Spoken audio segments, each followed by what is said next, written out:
Let's have a go at this. Simplify the following fractions to their lowest terms. We'll do one at a time. Let's look at the first example, which is 7 over 21.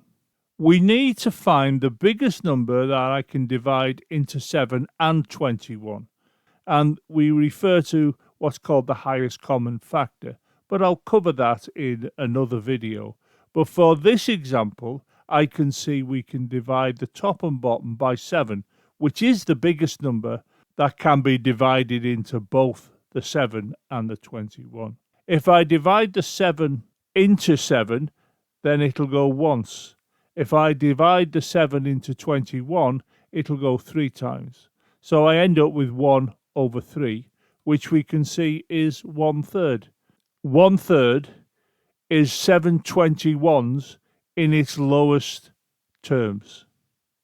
Let's move on to the next example, where we can see we have 15 over 25, and I can see that can be divided both top and bottom by 5.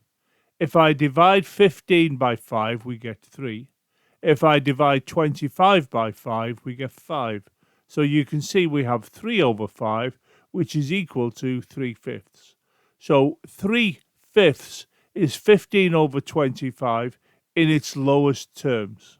Moving on to the next example, you see we have 77 over 88, and we wish to express this in its lowest terms. Now I can see we can divide the top and bottom by 11.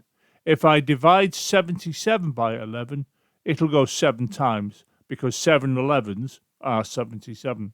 If I divide the 88 by 11, we will get 8, because 8 11s are 88.